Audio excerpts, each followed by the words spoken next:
وزیر اعظم میاں شہباز شریف ECO سمٹ میں شرکت کے لیے آذربائیجان روانہ ہو گئے۔ ترجمان دفتر خارجہ کے مطابق وزیر اعظم 2 روزہ سمٹ میں ECO ویژن 2025 سے پاکستان کی وابستگی کا اعادہ کریں گے۔ علاقائی تجارت، ٹرانسپورٹ اور توانائی کے شعبوں میں تعاون پر زور دیں گے۔ ECO رہنماؤں سے ملاقاتیں بھی شیڈیول۔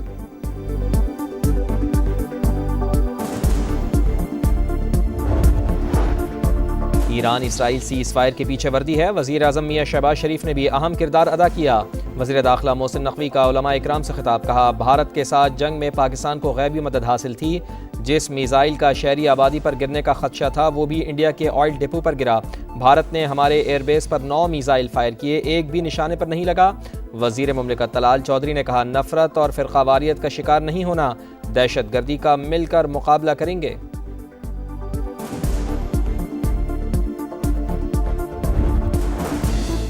وفاقی وزیر مواصلات عبدالعلیم خان سے روس کے نائب وزیر ٹرانسپورٹ کی ملاقات، دو طرفہ تعاون اور مختلف منصوبوں پر تبادلہ خیال۔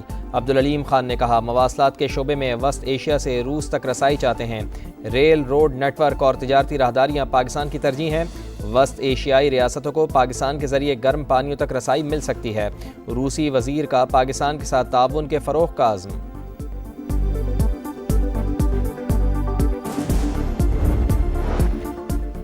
گورنر فیصل کریم کنڈی کونسلر کی سیٹ نہیں جیت سکتے، ہماری حکومت ختم کرنے کی بات کر رہے ہیں۔ وزیر اعلیٰ خیبر پختونخوا کا وار، کہا سوات واقعے کی انکوائری ہو رہی ہے، جس کی بھی کوتاہی ہوگی اسے ضرور سزا دی جائے گی۔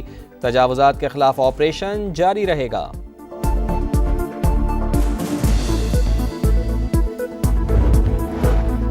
علی امین گنڈاپور کو کسی اپوزیشن کی ضرورت نہیں، PTI کو خود اپنے لوگوں سے خطرہ ہے۔ بانی آج PTI کی وجہ سے جیل میں ہیں۔ وزیر اطلاع سندھ شرجیل انعام میمن کی پریس کانفرنس، کہا جماعت اسلامی نے تنقید کے سوا کوئی کام نہیں کیا، ہمیشہ فتنے کی سیاست کی۔ MQM کو بھی یہی کہا تھا کہ بلدیاتی الیکشن کا بائیکاٹ نہ کریں۔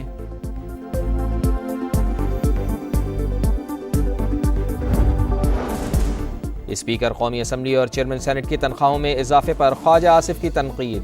ایاز صادق نے وزیر اعظم کو خط لکھ دیا، اپنی تنخواہ کا معاملہ وزیر اعظم پر چھوڑ دیا، کہا اس معاملے سے میرا کوئی لینا دینا نہیں، بے شک میری تنخواہ نہ بڑھائیں، بڑھی ہوئی تنخواہ لینے سے بھی انکار۔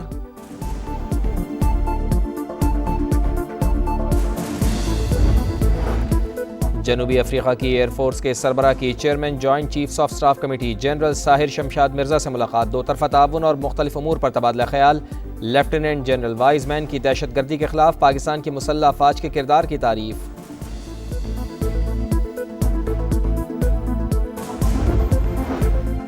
سانحہ سوات کے بعد سیاحوں کی سیفٹی کے لیے کیا اقدامات کیے، chief justice Peshawar high court کا انکوائری آفیسر سے سوال۔ ہیلی کاپٹر کی دستیابی کی رپورٹ طلب، چیئرمین انکوائری کمیٹی کا مختلف محکموں میں کوتاہیوں کا انکشاف، کہا رپورٹ مکمل ہوگی تو سب چیزیں سامنے لائیں گے۔ عدالت نے کمشنر ملکنڈ اور RPO سے تفصیلی رپورٹ مانگ لی۔ دریائے سوات میں ڈسکا کے عبداللہ کی تلاش کے لیے سرچ آپریشن 7ویں روز بھی جاری۔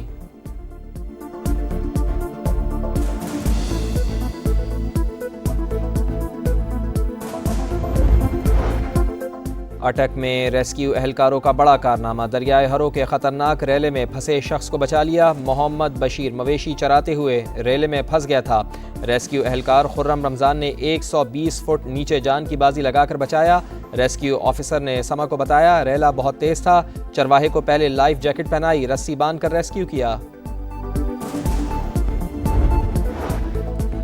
غزہ میں اسرائیلی درندگی جاری، کوریڈور کے قریب امداد کے منتظر افراد پر حملہ، 20 فلسطینی شہید، اسکول پر بھی بمباری، 11 افراد لقمہ اجل بنے، 24 گھنٹوں میں 112 شہادتیں۔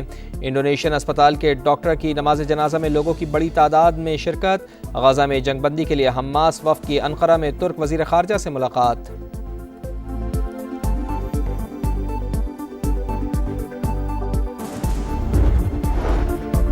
ایران اسرائیل سیز فائر کے پیچھے وردی ہے، وزیر اعظم میاں شہباز شریف نے بھی اہم کردار ادا کیا۔ وزیر داخلہ محسن نقوی کا علماء اکرام سے خطاب، کہا بھارت کے ساتھ جنگ میں پاکستان کو غیبی مدد حاصل تھی۔ جس میزائل کا شہری آبادی پر گرنے کا خدشہ تھا وہ بھی انڈیا کے آئل ڈپو پر گرا۔ بھارت نے ہمارے ایئر بیس پر 9 میزائل فائر کیے، ایک بھی نشانے پر نہیں لگا۔ وزیر مملکت طلال چودھری نے کہا نفرت اور فرقہ واریت کا شکار نہیں ہونا، دہشت گردی کا مل کر مقابلہ کریں گے۔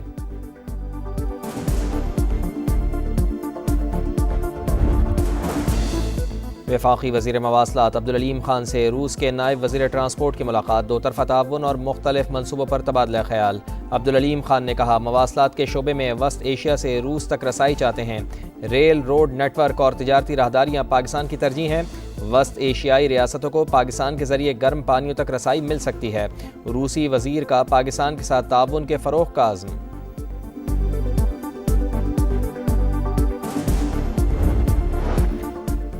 گورنر فیصل کریم کنڈی کونسلر کی سیٹ نہیں جیت سکتے، ہماری حکومت ختم کرنے کی بات کر رہے ہیں۔ وزیر اعلیٰ خیبر پختونخوا کا وار، کہا سوات واقعے کی انکوائری ہو رہی ہے، جس کی بھی کوتاہی ہوگی اسے ضرور سزا دی جائے گی، تجاوزات کے خلاف آپریشن جاری رہے گا۔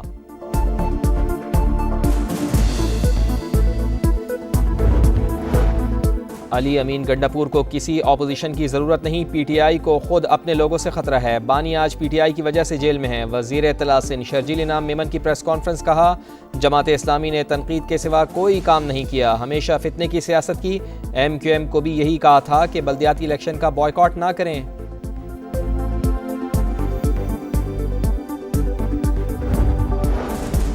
اسپیکر قومی اسمبلی اور چیئرمین سینٹ کی تنخواہوں میں اضافے پر خواجہ آصف کی تنقید، ایاز صادق نے وزیر اعظم کو خط لکھ دیا، اپنی تنخواہ کا معاملہ وزیر اعظم پر چھوڑ دیا، کہا اس معاملے سے میرا کوئی لینا دینا نہیں، بے شک میری تنخواہ نہ بڑھائیں، بڑھی ہوئی تنخواہ لینے سے بھی انکار۔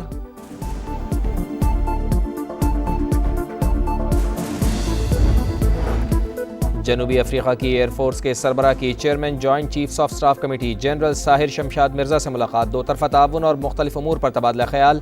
لیفٹیننٹ جنرل وائز مین کی دہشت گردی کے خلاف پاکستان کی مسلح افواج کے کردار کی تعریف۔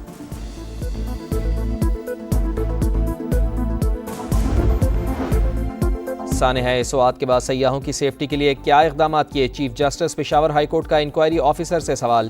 ہیلی کاپٹر کی دستیابی کی رپورٹ طلب، چیئرمین انکوائری کمیٹی کا مختلف محکموں میں کوتاہیوں کا انکشاف، کہا رپورٹ مکمل ہوگی تو سب چیزیں سامنے لائیں گے۔ عدالت نے کمشنر ملکنڈ اور آر پی او سے تفصیلی رپورٹ مانگ لی۔ دریائے سوات میں ڈسکا کے عبداللہ کی تلاش کے لیے سرچ آپریشن 7ویں روز بھی جاری۔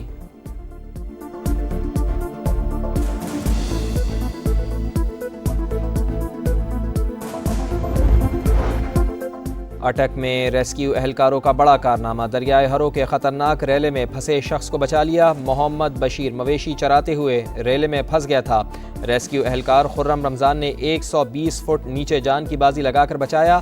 ریسکیو آفیسر نے سما کو بتایا ریلا بہت تیز تھا، چرواہے کو پہلے لائف جیکٹ پہنائی، رسی باندھ کر ریسکیو کیا۔ غزہ میں اسرائیلی درندگی جاری، کوریڈور کے قریب امداد کے منتظر افراد پر حملہ، 20 فلسطینی شہید، اسکول پر بھی بمباری، 11 افراد لقمہ اجل بنے، 24 گھنٹوں میں 112 شہادتیں۔ انڈونیشین اسپتال کے ڈاکٹر کی نماز جنازہ میں لوگوں کی بڑی تعداد میں شرکت۔ غزہ میں جنگ بندی کے لیے حماس وفد کی انقرہ میں ترک وزیر خارجہ سے ملاقات۔